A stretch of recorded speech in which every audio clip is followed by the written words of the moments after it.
જય શ્રી કૃષ્ણ, જય માતાજી ને આપણો જો ગુડ મોર્નિંગ થઈ ગઈ છે અને આજ તો અમારી એનિવર્સરી છે એટલે બહાર નીકળવાનું છે જોરદાર તૈયાર બૈયાર થઈને ને કમ્પ્લીટ થઈ ગયા છે. માતાજીના દીપ દીવા કરી લીધા પીયુબેને અમે ને દીવબત્તી કરીને દર્શન કરીને ડાયરેક્ટ અમે પછી નીકળી ગયા નરસિંહ તળાવમાં.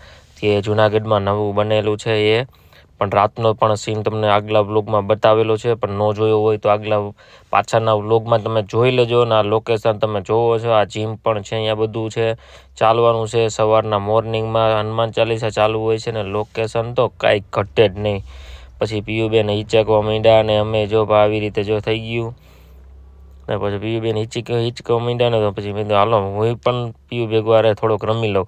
એટલે મેં ઉચક નીચક કરી લીધું ને પીયુબેન કે હવે પપ્પા હવે હાલો ને હવે તમે પણ હાલતા નથી, એટલી મજા આવી ગઈ છે અહીંયા તો તમને તો પણ.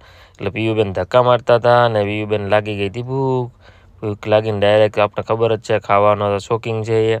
એટલે ખાવા માંડીને પછી ત્યાંથી અમે નીકળી ગયા બિલખા માતાજીના દર્શન કરવા, કેમ કે પૂનમે હતી ને એટલે દર્શન પણ કરી લીધા. ચાલો જો પીયુબેન ચાલવા માંડ્યા છે ધીમે ધીમે ને માતાજીના દર્શન કરીને ડાયરેક્ટ આપણે આવી ગયા છીએ સોડા શોપે. પીયુબેન કે સોડા પીવી જોશે, નહીં મજા આવે પપ્પા. મેં તો હાલો પી નાખીએ. એને હવે સાદી સોડા પીધી ને આપણે સિંગ સોડા પીધી પણ નથી બતાવ્યું ને પછી ત્યાંથી અમે નીકળી ગયા ઘરે આવીને પીયુબેન જો ટીવી કેવી રીતે જોવે છે, નાસ્તો બાસ્તો કરીને બેસી ગયા છીએ. ને ચાલો આ વિડીયો તમે લાઈક